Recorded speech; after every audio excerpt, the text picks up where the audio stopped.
Por petición de mi monje zen favorito, hoy vamos a hablar de la consciencia almacén, de Alaya Vijnana. Pero aprovecharemos y hablaremos un poquito más que de Alaya Vijnana. Hablaremos de los almacenes en general. Como soporte os recomiendo ver primero el vídeo donde hablamos de las 8 conciencias Yogacara. Pues lógicamente la octava, como es sabido por todo el mundo, Alaya Vijnana.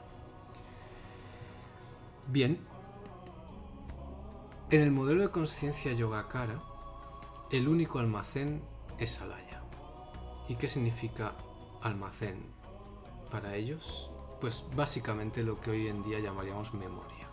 No hay una diferencia fundamental. Podría ser la conciencia memoria, tranquilamente. Lo que ocurre es que restringen esa capacidad de almacenamiento a las huellas kármicas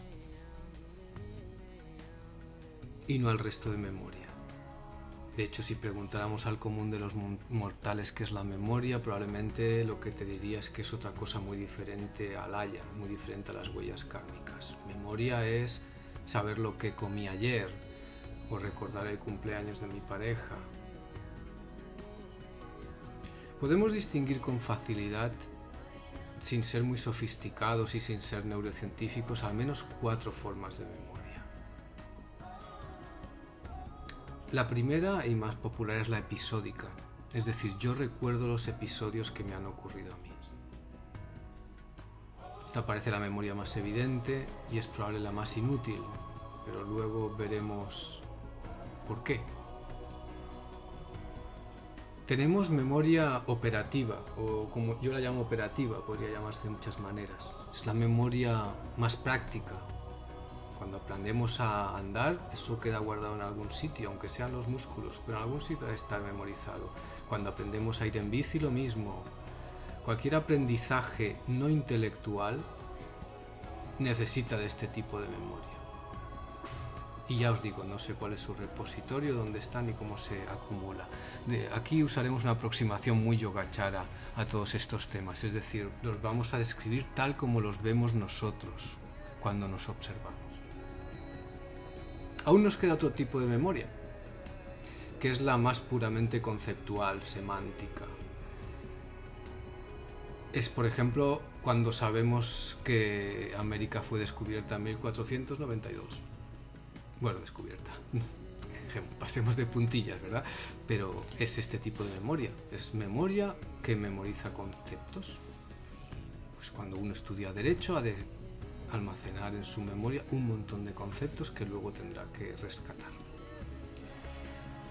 Y por último, la que nos ocupa hoy, Alaya Vijnana, la creada por los Yogacara, es la memoria kármica. Que es curioso que quizá una de las menos evidentes es la única que tenían en consideración entonces, hace ya algún que otro milenio, bueno, 1000 años, un poco más. ¿Qué es un almacén kármico? ¿Qué es una memoria kármica? Pues es algo más parecido a la memoria del subconsciente o el inconsciente del psicoanálisis, en cierta manera. Nos explica, pues, por ejemplo, que ahí se guardan los deseos, los traumas, las manías, los odios, los apegos. Si de pequeño me mordió un perro y desde entonces odio los perros, eso no es memoria episódica, aunque podamos pensar que sí. Memoria episódica es recordar que me mordió un perro, pero que en mí surja un odio hacia cualquier perro que veo, eso no es memoria episódica. Es algo diferente.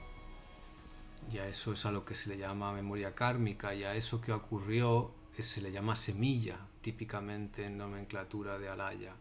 Entonces, cuando un perro me mordió, eso generó un trauma en mí que generó una semilla en Alaya y allí ha quedado almacenada y que rebrotará cuando se den las circunstancias. ¿De acuerdo? Así pues, tenemos como mínimo 4 formas de memoria y los yogacharas solo pensaban o solo tenían en consideración una de ellas. No sé si daban por obvias las otras o si es que no les parecía tan importante o no reparaban en ella. Bien, ¿qué más es importante sobre Alaya? es importante entender que para el budismo, dado que es el único almacén en el modelo de mente, ese es el único que renace.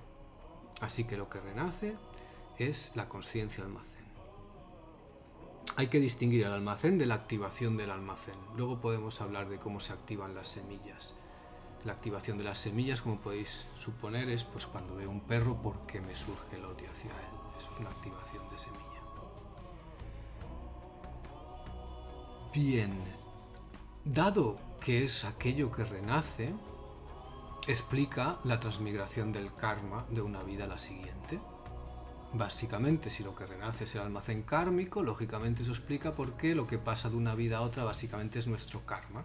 Y por eso el samsara es un ciclo de renacimientos en los que vamos acumulando karma, positivo o negativo. Más cosas. Yendo un poco más profundamente, muchos autores, muchos sabios, muchos maestros han relacionado a Alaya también con la naturaleza búdica, con el embrión de la budeidad. De hecho, Gampopa, por ejemplo, el fundador de la secta Kagyu en el Tíbet, una de las 4 escuelas tibetanas, decía que Alaya y la naturaleza del Buda eran como el revés y la palma de una mano. Cuando está sucia, cuando es impura, es Alaya y es nuestra memoria kármica. Cuando ha sido purificada, le damos la vuelta, siendo el mismo objeto, es la naturaleza de Buda, la naturaleza búdica, Tathagata-garbha.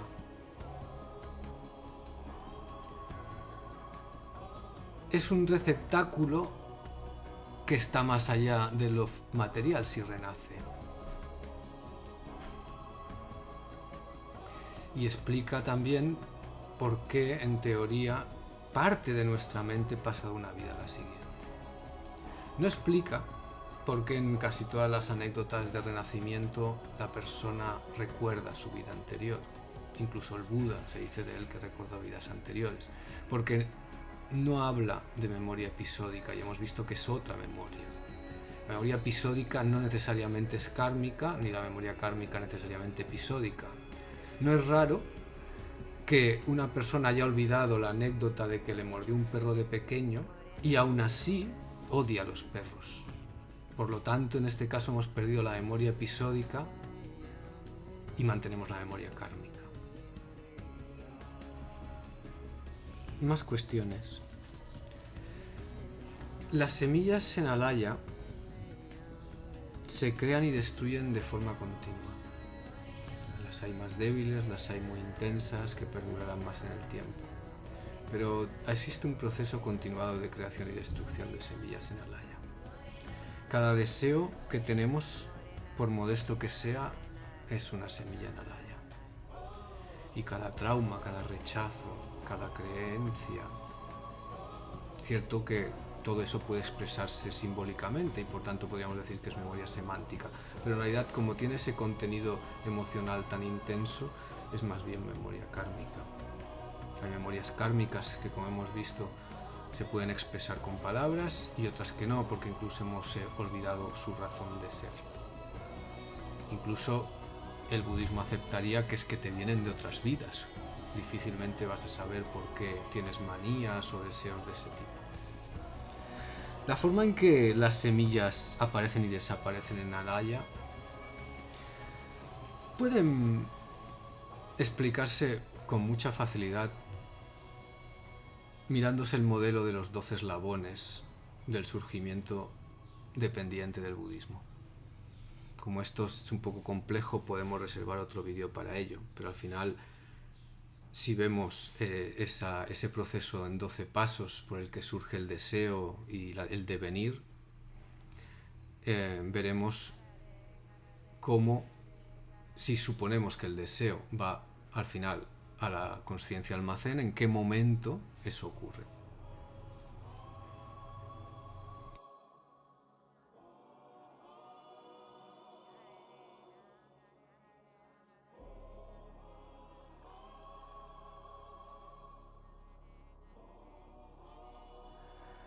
Terminamos ya hablando un poco de la emocionalidad, de las emociones. ¿Y qué tienen que ver las emociones con Alaya?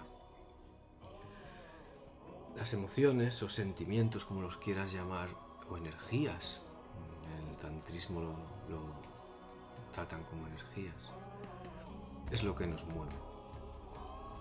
De hecho, por eso se llama emoción, viene de ahí, es aquello que nos mueve. Y sin embargo hemos dicho que en gran parte podemos suponer que es Alaya quien nos mueve, con sus semillas. Bien, ¿cómo armonizamos ambas ideas? Es muy sencillo.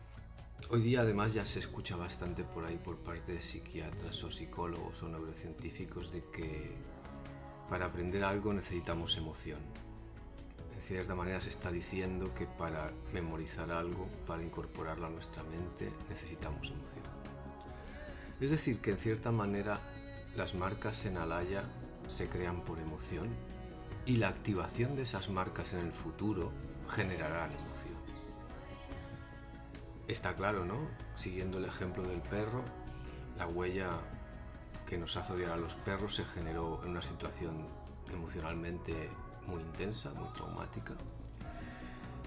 Y la reactivación cada vez que esa semilla se revive también es altamente emocional. Quizá menos, lógicamente, pero altamente emocional.